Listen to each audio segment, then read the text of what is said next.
Choix. 98.1. Toujours Radio X. Marceau, le soir.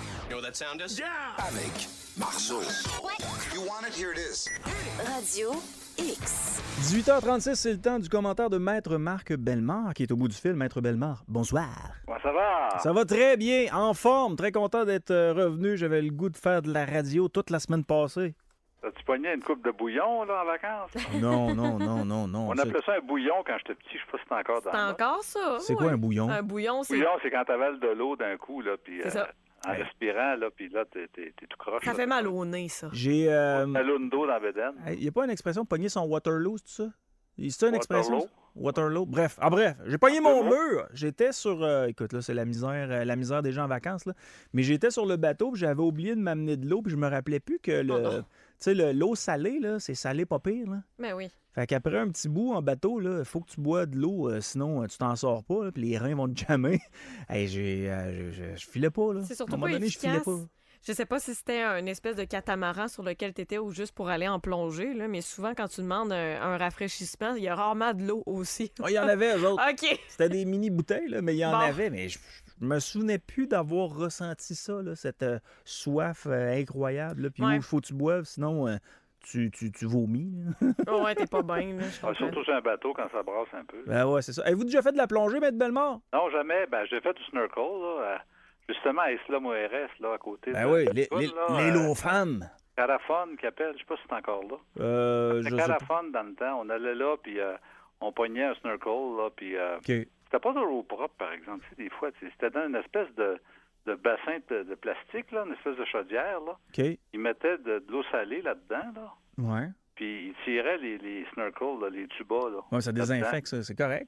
Ouais, ben, tu sais, quand il y en a 40 dans la chaudière, là, tu te demandes. En tout cas, moi, j'ai pas pogné pas pogné de feu sauvage avec ça, mais je me souviens, dans ce temps-là, c'était pas... La première fois que je suis allé à Isla Mujeres, moi, c'était en 79. Ça fait longtemps, là. Cancun, c'était une petite ville. Le plus gros hôtel de la ville, c'était le Presidente. Ça ressemblait à une grosse cabane de millionnaires, là. Ah ouais? Je l'ai en pas vu. 79. J'ai fait le tour au complet au mois de décembre là, d'Isla Mujeres. Puis je savais pas pourquoi on appelait ça Isla Mujeres, l'île aux femmes. Là. Mais je sais que la partie est, il y en a qui font du monokini. Donc, Ah! oui, c'est ça. Ben, en décembre, j'étais avec ma blonde, mais fait que là, j'ai pas ralenti trop, tu comprends? Mais là, la semaine passée, je voulais y aller à l'Isla Mujeres puis ralentir vraiment là, pour admirer le paysage. Puis... Ah, parce que t'as été forcé par d'autres gars, j'imagine? Non, là? finalement, il n'y a pas été. Ah. Ben, il y a été. Ben de Truck Stop Québec, il y a été, mais c'est-tu à cause de ça qu'ils appellent ça Isla Mujeres, les femmes qui font du monokini là-bas? Ah, non, je pense pas. Non? Parce que Ça la doit dernière fois que je suis allé, c'était pas le cas. Mais, c'est ça, il y a beaucoup d'accidents de moto dans ce coin-là, il paraît. Hein. Ah, je sais pas. D'après Ah, moi, il puis- se bordera pas avec ça. Connaissant un petit peu l'aspect très catholique religieuse du Mexique, ça doit avoir une autre signification beaucoup plus ancestrale que juste, mettons, des filles qui sont topless sur une plage, là. Attends un peu, là. Il y a probablement bien des... Autrefois, il y avait probablement une certaine époque où il y avait beaucoup de femmes. Regarde, l'île était à l'époque, là, ça c'est Wikipédia, là, à l'époque maya un lieu de culte de la déesse de la lune et de la fécondité. Ça me donne une idée. Bon. Tu sais, c'est de quoi de beaucoup plus ésotérique que juste des filles qui ont pris 2-3 verres de trop. Alors, on est replacé dans notre histoire. Oui, c'est ça.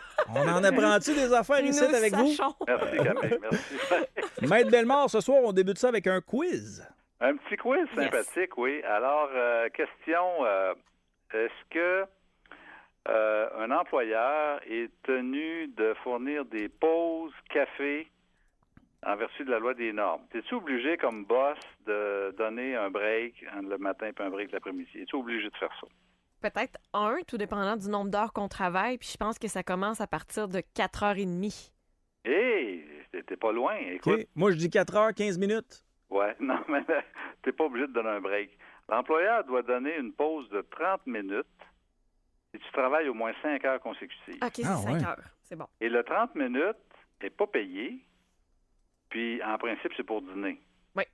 Tu sais, alors, ce 30 minutes-là n'est pas payé. Ça veut dire que si tu travailles 8 heures, la seule obligation du boss, lui est cheap, par exemple, c'est une demi-heure, 30 minutes. Alors, s'il te donne 1 heure, il a le droit, mais c'est pas payé plus. Non Mais plus. il est obligé de te donner 30 minutes. Puis s'il veut te donner des pauses café, il a le droit, à ce moment-là, ils sont payés.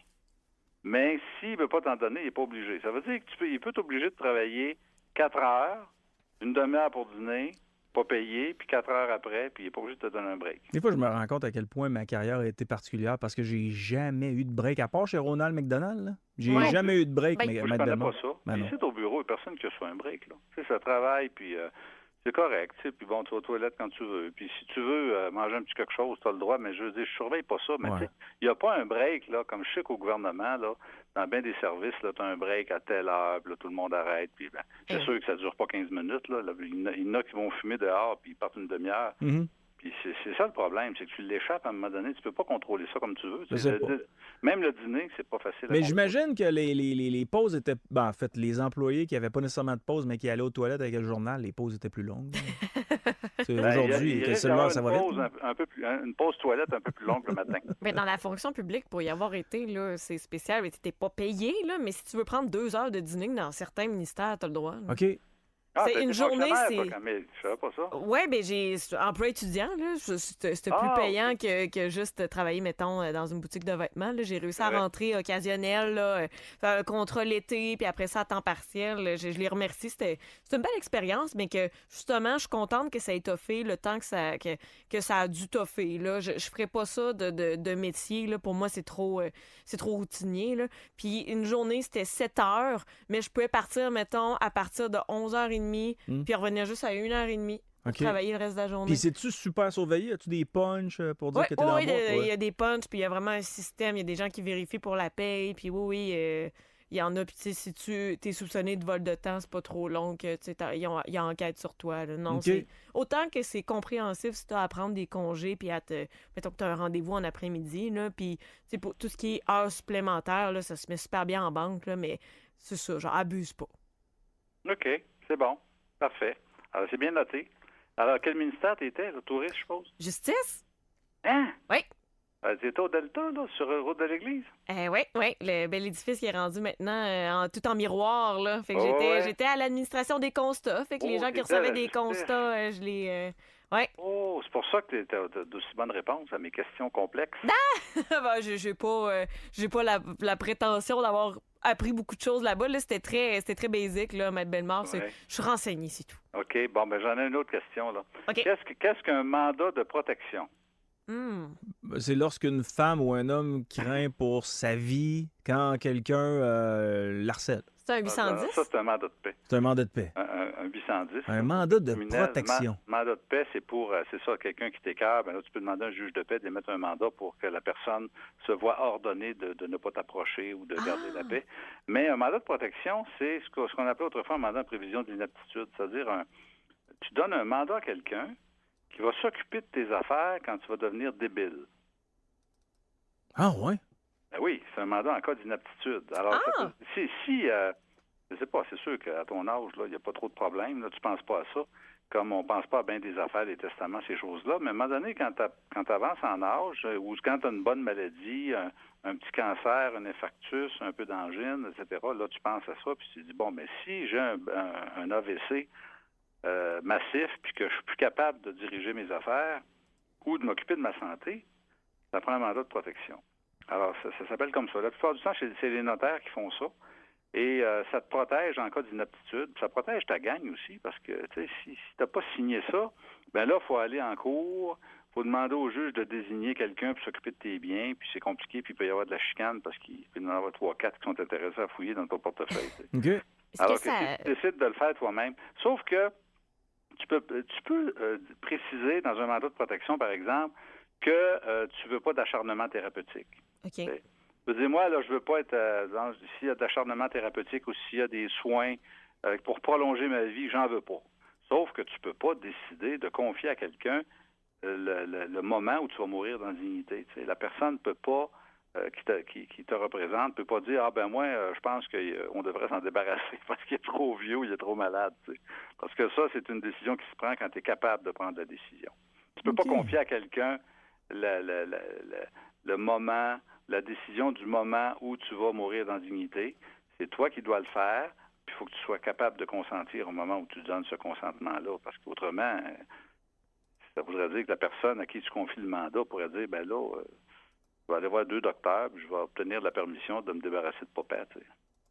Je comprends. Et le mandat de protection désigne automatiquement aussi une personne comme tutrice pour les documents légaux, puis... Ben, ça peut en venir à ça, mais c'est surtout un mandat en prévision d'inaptitude. Fait que c'est sûr que si tu es inapte, puis que tu as signé un document comme quoi que tu veux que telle personne s'occupe de tes biens, bien, ça élimine bien des problèmes. OK. Ça devient cette personne-là qui va s'occuper de tes affaires. Alors, c'est pas dans un testament qu'on peut faire ça, c'est pas dans une procuration qu'on peut faire ça, c'est dans un mandat de protection. Puis c'est sûr que c'est... Moi, je pense que, tu sais, quand c'est un peu comme les testaments, on fait pas ça pour soi. OK. Ouais. On le fait pour soi dans le sens qu'on décide de nos dernières volontés, même si c'est pas l'âge qui détermine l'opportunité de faire ça, c'est surtout si tu as un peu de bacon, là. Tu sais. T'as une maison, t'as une bagnole, t'as Ou un si peu t'aimes d'argent beaucoup dans ton le compte de chum. banque. Ouais, fait que concrètement, moi plutôt Camille, on n'a pas besoin de mandat de protection. Non, c'est ça. Ouais, c'est ça. Ouais, mais juste pour faire... Ton Pour faire équipement de plongée vaut, Ouais. je sais pas, moins 12 000 piastres, là. Ouais. Alors là, ça te prend un testament. OK. Mais pour faire suer mon boss, pourrais-tu le mettre sur mon testament comme mandat de protection? Tu peux tout faire dans un testament. Histoire de l'empêcher de dormir. Tu peux lui donner tes dettes, mais que tu meurs, là. Non, Je ça a de la l'air gestion de niaiseux. mes comptes. Oups. Ça a l'air niaiseux, mais moi, je connais quelqu'un dont le conjoint, ben, c'est un remariage, là. Et quand le gars est mort, la fille a décidé de faire des funérailles religieuses. OK. Ça va? Ouais. Ouais. Les 2 filles du gars qui est mort en voulaient pas. Ça a fait de la merde, là, puis ils se parlent plus, là. OK. Niaiseux, là. Mais tu sais, papa, lui, il allait pas à la messe. Il n'y a pas d'affaire à avoir un service religieux. Les filles, ils tenaient mordicus, mais compte tenu que c'était l'épouse qui prenait la décision, elle a décidé qu'elle faisait un mariage religieux. Fait que les 2 filles se sont pas présentées au funérailles. Ah. C'est des petites affaires, mais tu sais, ça aurait été si simple de le prévoir. Il avait décidé ça, lui. Ça a l'air fou, là, mais tu sais, comme l'endroit de la sépulture, c'est le type d'organisation que tu veux, les funérailles, tout ça. Ça a l'air fou, mais ça crée tellement de chicanes parce que tout le monde est dans les émotions. Ouais. Ah ouais. Et surtout la sépulture, ma belle-mort. Si tu veux laisser de la merde en arrière, là, prévois rien, puis laisse-leur décider de tout ça. Puis même dans ta propre famille, tu as 3 enfants, c'est à peu près certain qu'il va y avoir de la chicane. S'il n'y en a pas dans le partage des biens, il risque d'y en avoir dans les funérailles, dans l'organisation de ci, de ça. Alors, c'est une chose à prévoir. On le fait pour les autres, pour assurer une certaine sérénité dans la famille, puis dans les proches, auprès des proches, quand tu seras plus là. Mais quand t'aimes pas ta belle-mère, Marceau, là, puis que tu te ramasses ton père, il décède, là, puis que la chicane, c'est il va-tu être enterré avec sa femme ou avec ses enfants, là, ça arrive très souvent. Là, ça m'a fait allumer ma belle-mère, ce que vous avez dit. Effectivement le cas, et ça a l'air fou, mais les remariages, là, c'est souvent ça. Puis même si c'est pas un remariage, ça peut être un concubinage, conjoint de fait, puis la fille prend de la place, les enfants en prennent un petit peu moins, puis à un moment donné, il y a des décisions qui se prennent un peu partout dans l'héritage, dans la façon de disposer du corps, etc. Puis ça peut causer des problèmes majeurs, et ça sera de ta faute, parce que tu n'auras pas prévu ces petits détails-là, ces petites niaiseries-là. Si tu les as prévus, il n'y en aura jamais de chicane, parce qu'ils vont tous dire, c'était sa volonté. Il a fait une connerie, je suis pas d'accord avec ses choix, mais c'était sa volonté, puis ça, c'est bien difficile de contester la volonté de quelqu'un qui est parti. Tu sais, mais exact. des choses à faire. Un mandat de protection, ça, c'est intéressant. Fait qu'attendez un petit peu, je vais mettre Danny Hull comme mon successeur. Et mais Philippe Lefebvre comme succédeur testamentaire, c'est ça qu'on dit, successeur, ou en tout cas, exécuteur testamentaire, là. C'est lui qui va gérer. Exécuteur testamentaire. Oui, exécuteur. Oui. Alors, une autre petite question. CNESST, tu as un accident de travail, tu as combien de temps pour régler la main? 5 ans. 6 mois. 6 mois. 6 mois? Ah! Hey, c'est vite fait, 6 mois, là. Tu pensais, là? Ben oui. Mettons que tu as un petit mal de dos, là, puis ça se passe, puis ça revient, puis ça se passe, puis ça revient, puis tu réclames pas, là. Mais au bout de 6 mois, t'es fourré. Puis demain, j'ai une cause, là. C'est justement une fille qui n'a pas réclamé dans 6 mois. Tu es obligé d'expliquer pourquoi elle n'a pas réclamé dans 6 mois. Puis un paquet de troubles, mais c'est court, 6 mois. Pense à ça, là. C'est court, surtout que si tu veux pas perdre ta job, tu sais que ton boss n'aime pas ça, c'est un SST, il sait que ça va coûter cher. Tu as des hésitations, tu pas trop mal, tu as mal, à un moment donné, au bout de 7-8 mois, le docteur dit, mais là, tu as une hernie discale, il faut que je t'opère. Mais là, ça fait 7-8 mois, tu es déjà en retard. Fait que là, tu fais ta réclamation, puis tu vas devoir expliquer pourquoi tu n'as pas réclamé dans les 6 mois. Mais Maître Bellemare, tu sais, j'aime ça parce que vous nous permettez de nous rappeler qu'à chaque fois où il se passe quelque chose, un accident automobile ou encore un accident de travail, de tout le temps bien documenter le dossier, même si c'est pas une blessure grave, documenter le dossier, parce que si c'est pas un dossier qui est documenté, ça va être dur une fois devant le juge, parce qu'il y a des choses qui sont sorties 2 ans plus tard, d'essayer de plaider ta cause si tu te souviens à peine de ce qui s'est passé. Il faut se plaindre. Il faut que tu ailles chez le docteur. Ah, Tu sais, ça, dans la construction, ça là- Camille serait bonne là-dedans. Ben oui, mais il faut! Non, mais tu sais, dans le domaine de la construction, où il y a toutes sortes de mythes, là, tu sais, non, c'est normal de se blesser quand tu es dans la construction, on n'est pas des momounes. Un homme, ça Les- braille pas. Les docteurs, ils nous rendent plus malades que d'autres choses, fait qu'ils vont pas, ils attendent 7-8 jours des fois. Ils travaillent so-so pendant ces 7-8 jours-là, puis ils se font aider par des chums pour lever des poids importants parce qu'il y a mal dans le dos. Mais si ça fait juste 6 jours, même si tu as 6 mois pour réclamer, si tu attends 6 ou 7 jours avant d'aller voir le docteur, tu peux être sûr que ton employeur va contester, puis la CNSST va refuser, même si c'est dans le délai de 6 mois, parce qu'ils vont dire ça se peut pas qu'il se soit fait mal. 6 jours avant la consultation, il n'aurait jamais pu travailler avec une hernie discale. Comprends-tu? Sauf Ouais. qu'à un moment donné, il y a une partie humaine aussi d'essayer de déterminer si le mal est dû au travail ou pas dans une vie. Là. On travaille pas 7 jours sur 7. Là. On a des vies personnelles.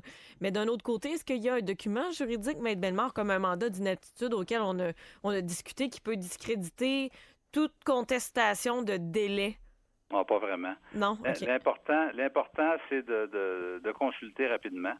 Puis, c'est triste parce que les torses, là, ils ont toutes de la misère. Ouais, les marceaux, là. Les chialeux, ils n'ont pas de misère, eux autres. Tu sais, aïe, Camille. aïe, il s'en va chez le docteur tout de suite. Il va attendre 8 heures quasiment à l'hôpital pour faire checker son petit poignet, là. Mais lui, là, il n'aura pas de problème. Il va être payé sans problème, sans contestation. C'est sûr qu'il va être accepté.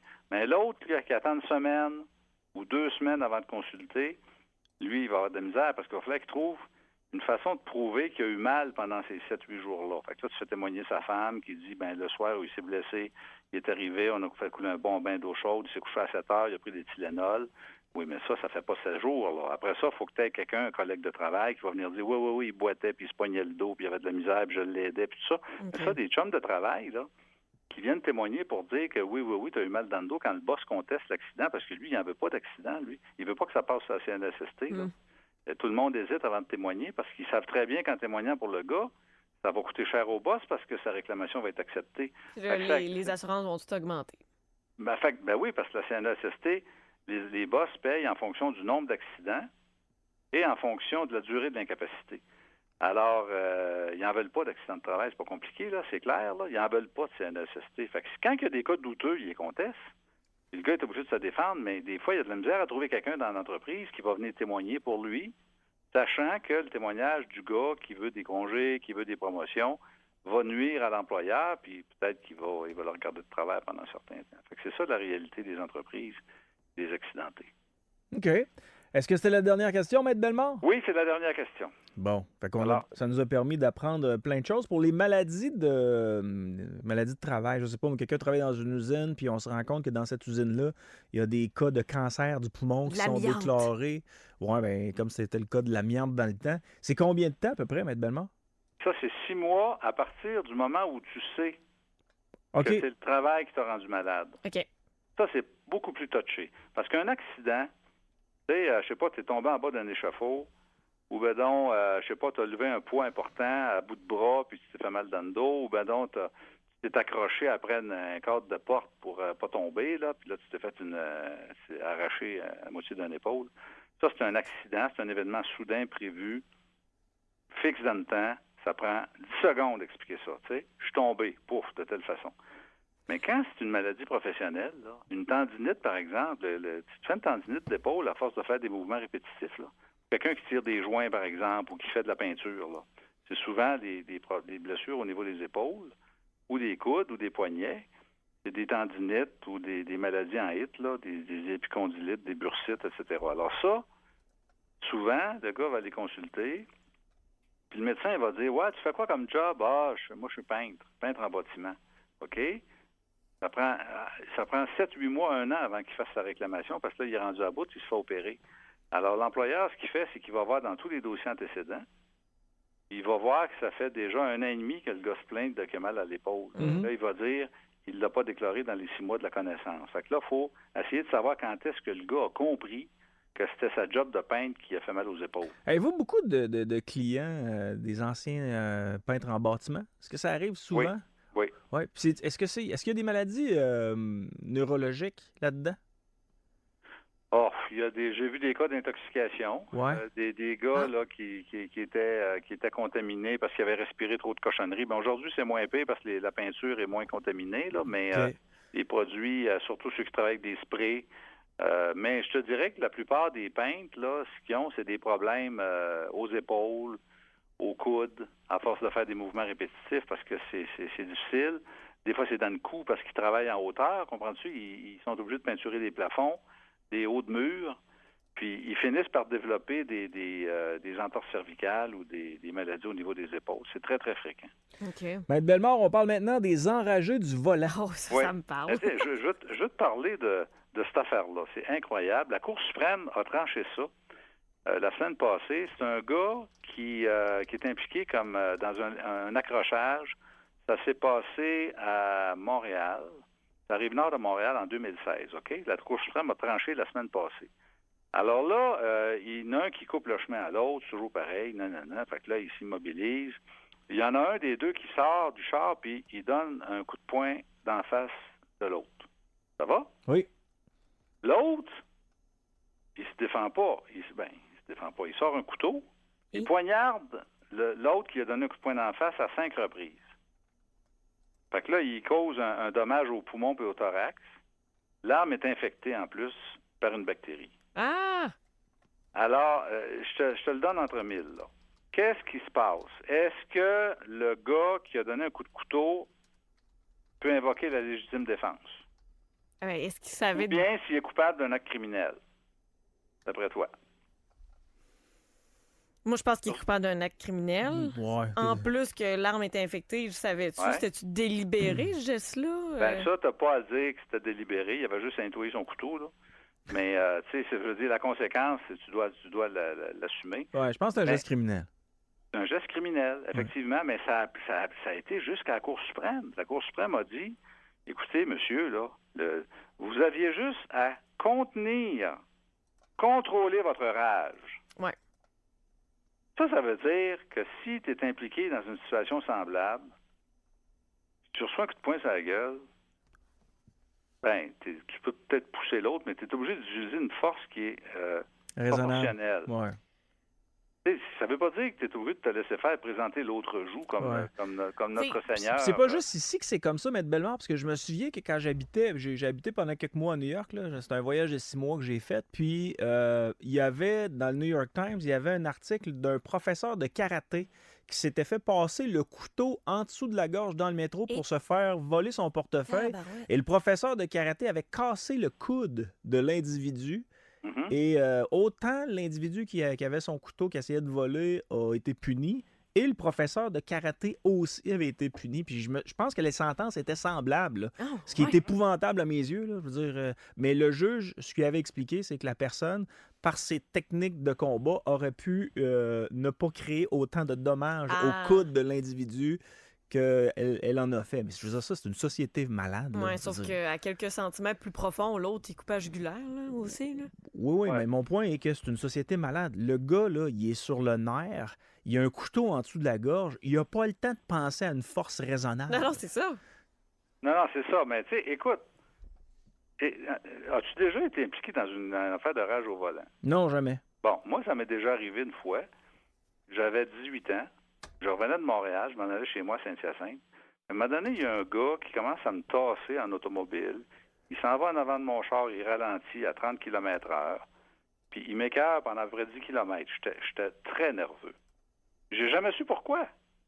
C'est-tu parce que j'ai coupé le chemin sans m'en apercevoir? C'est-tu parce que, je sais pas, j'ai été distrait? Ou bien c'est-tu parce que c'est simplement un imbécile, tu sais? Il décide de s'amuser sur le chemin. Non, mais j'ai jamais su pourquoi, mais j'ai pas aimé ça. Est-ce que c'est un monsieur d'à peu près une soixantaine d'années avec des cheveux blancs? Je me souviens pas de sa face. Non? Mais non, je Ouais, Jean Charest. parce que je vais te dire une affaire, je m'organisais pour pas faire d'accident, Ah non, c'est sûr. pas faire d'accrochage, puis garder le chemin, puis parce qu'il ralentissait, puis ça... Mais il y en a des fuckés sur le chemin, là. Ah oui. Écoute, t'as 2000 kilos dans les mains, là. C'est quelque chose, là. Puis si c'est l'hiver en plus, puis c'est un peu glissant. Alors, le gars, là, qui a donné des coups de couteau, moi, je le comprends jusqu'à un certain point. Il a reçu un coup de poing sur la gueule, tu sais. Il fait quoi, là? Mais Il dit, je vais appeler la police. Tu prends le numéro de plaque. Si ça t'arrive, t'assumes le coup de poing, puis t'as pas le droit de te défendre. Mais il aurait bien pu lui donner un autre coup de poing, mais, tu sais, je sais pas, ça aurait peut-être été plus proportionnel. Mais là, le couteau, c'est vrai qu'il est C'est allé... il n'est pas allé avec le dos de la main morte, comme dirait l'autre. Là. Mais sais-tu combien qu'il a pogné de temps? Cour suprême? Combien? 3 ans.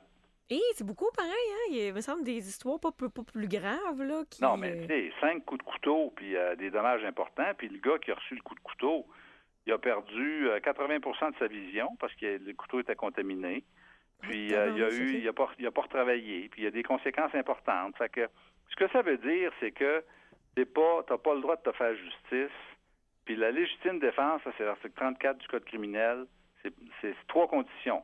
Il faut que tu aies prévu qu'il y a une force qui allait être utilisée contre toi. OK? Il faut que tu sentes qu'il y a un coup qui s'en vient. Il y a quelqu'un qui va utiliser la force contre toi. En plus, deuxièmement, il faut que tu utilises la force pour te protéger, pas juste pour faire mal et écœurer. Ensuite, il faut que tu utilises la force de façon raisonnable. Puis là, c'est là, hein, le raisonnable, là, c'est bien des affaires. D'abord, la taille, l'âge. Tu sais, si tu te fais sauter dessus par un gars qui pèse 125 livres, t'en pèses 200, puis le 125 livres, il a 65 ans, puis toi, t'en pèses 200, puis t'as 22 ans, mais il faut que tu fasses attention parce que, tu sais, tu peux y faire mal. T'es beaucoup plus gros que lui.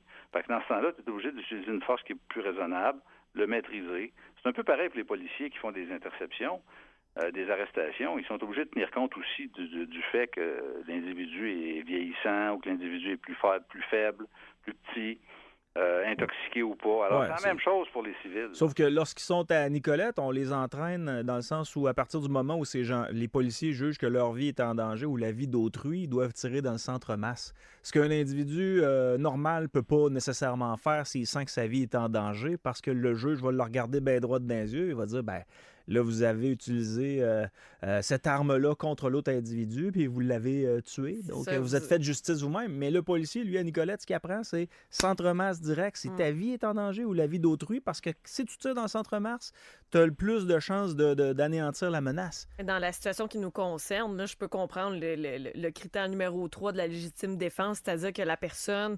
Est-ce que le poing, Maître Bellemare, est considéré aussi comme une arme? Parce que si oui... Ah, OK. Oui. Ben oui, si tu fesses maladivement, là, 40 coups, là, tu peux tuer, c'est ça. À un moment donné, il faut que tu arrêtes. C'est quand l'individu est maîtrisé, puis quand tu as gagné ton point, là, dans les deux sens du mot, là, à ce moment-là, t'arrêtes. C'est une question de jugement, mais ici, c'est sûr que c'est allé jusqu'à la Cour suprême, parce que les premiers tribunaux n'ont pas nécessairement tranché dans ce sens-là. Alors, ils avaient utilisé une force non nécessaire, démesurée et dangereuse. Ils ont considéré que c'était pas à armes égales, entre guillemets. Oui, c'est ça, exactement. Oui. All right. Maître Bellemare. M. Roson? On un peu? Oui, il faut parler de Roson. Tu veux en parler? Alors, on va faire ça vite. Alors, mon ami Roson, Gilbert de son prénom, il m'impressionne. Je te jure, là. Il m'impressionne. Je le trouve pas fin, là, puis c'est pas mon chum, ça le sera jamais, là. Mais au point de vue judiciaire, là, les deux filles, il poursuit les deux filles, Julie Snyder puis Penelope McQuaid, là, c'est pas les dernières venues, qui ont fait des entrevues, qui ont parlé publiquement du fait qu'ils avaient été agressés à un moment donné par Gilbert Rozon. Pas ensemble, mais dans des circonstances différentes. Alors, Rozon décide de prendre une poursuite de 450 000 pièces. Et les filles rétorquent que c'est une poursuite bâillon. On appelle ça un slap.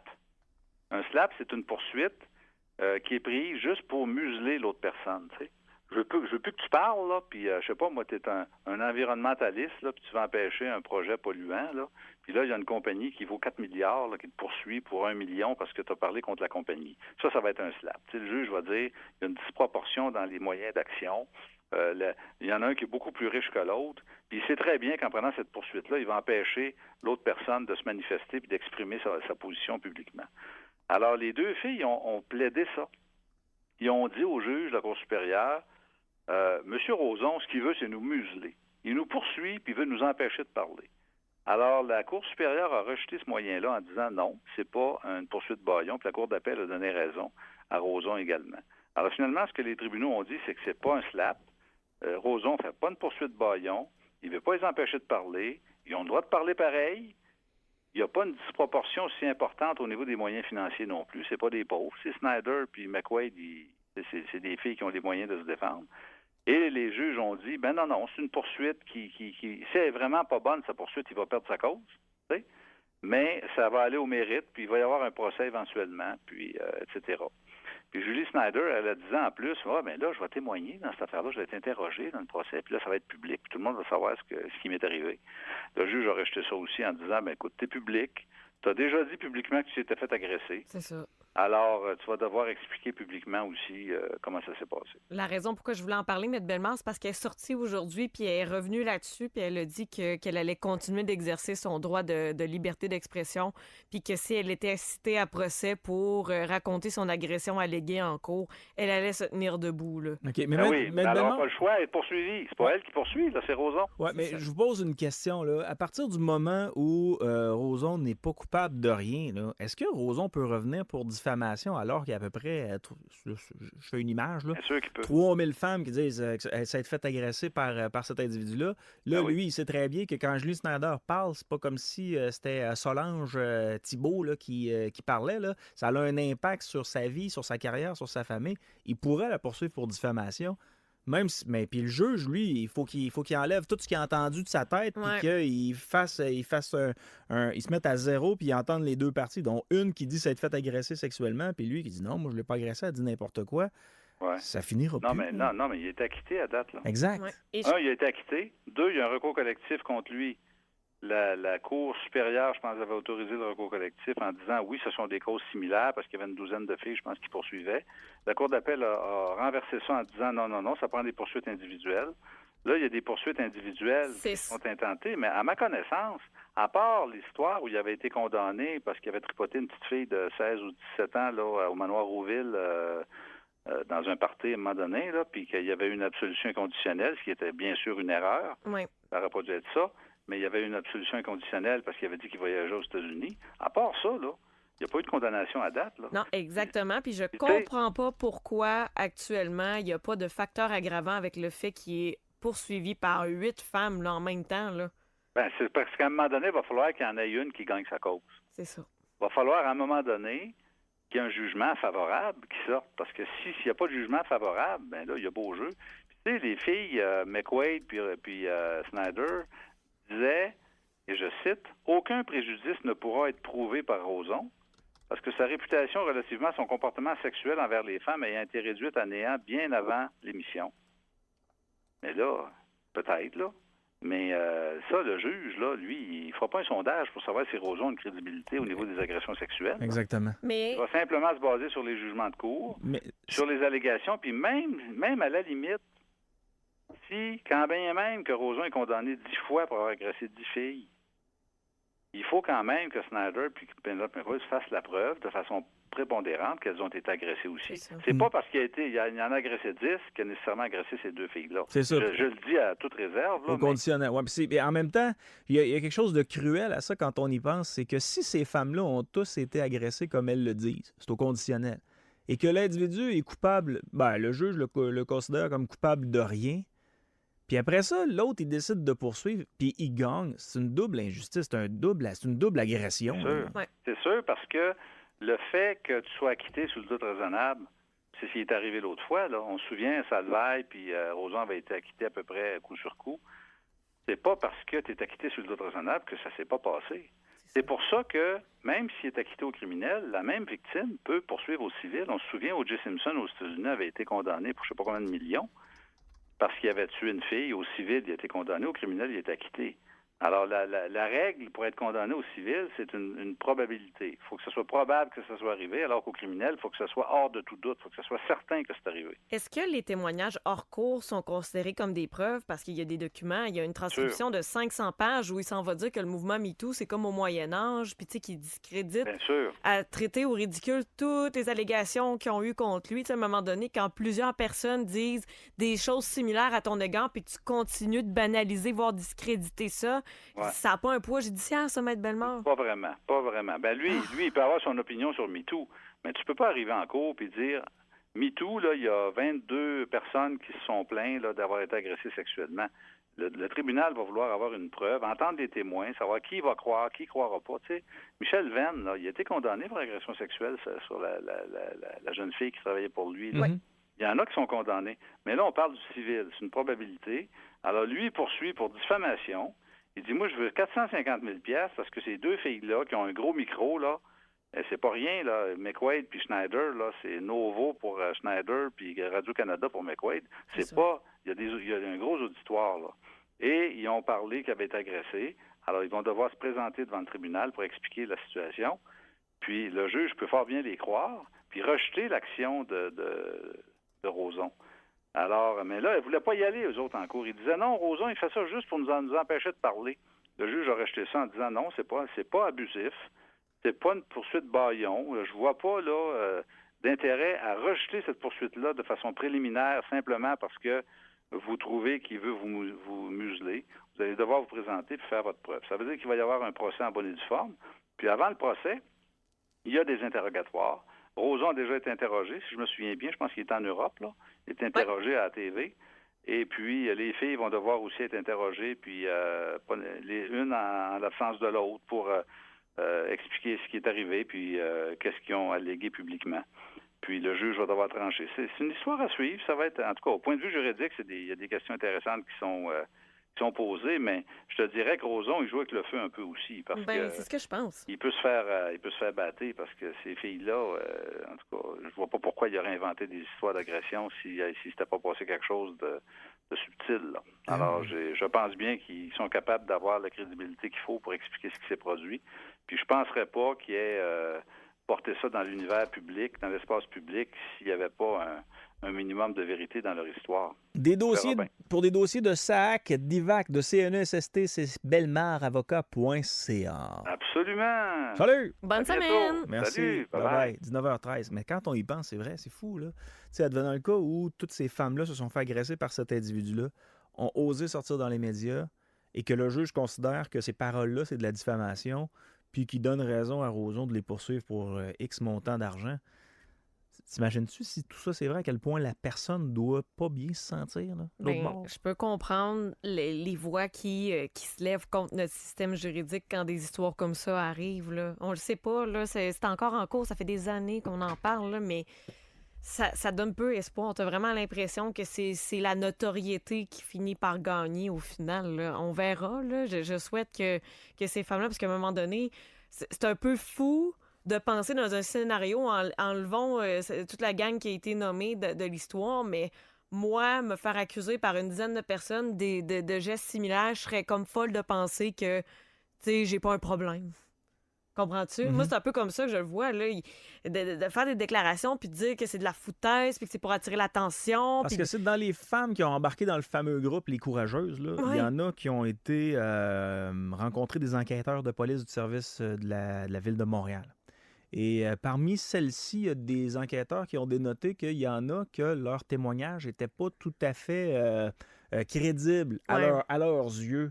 Donc, est-ce que c'est de ça que Gilbert Rozon parle? Est-ce qu'il essaie de jouer là-dessus? Tu sais, je sais pas. Ben, la semaine passée, tu n'étais pas là, mais Radio-Canada a dévoilé une partie des 500 pages de son témoignage. Puis pour Julie Snyder, là, il est carrément allé dire que c'était elle, la charmeuse, puis c'était elle qui cherchait à être réconfortée à ce moment-là, puis qu'elle y a sauté dans les bras, puis qu'il a quasiment obtempéré puis que c'est lui qui a fallu qu'il la repousse là, parce qu'elle la voulait ça n'a plus. aucun lien avec ce que je vais dire, là, ce que tu es en train de me dire là. Mais je me souviens de trucs qui ont été rapportés dans le Journal de Québec où on parlait d'un pédophile qui se défendait en cours en disant que c'était de la faute de l'enfant s'il y avait eu une relation sexuelle avec cet enfant-là. La projection, ça, carrément. Faut-tu être imbu de soi-même pour dire une affaire comme ça? Si bel et bien il l'a dit, là, je trouve qu'il est imbu de lui-même. Puis je fais pas de rapport entre Gilbert Rozon et la pédophilie. Là. C'est juste qu'on dirait que c'est le même discours, hein? Ben, c'est des gens qui ne veulent pas assumer leur tort puis ce qu'ils font, supposément, là, basé sur les allégations qui ont été mentionnées dans les médias. Là. Non, c'est exactement ça.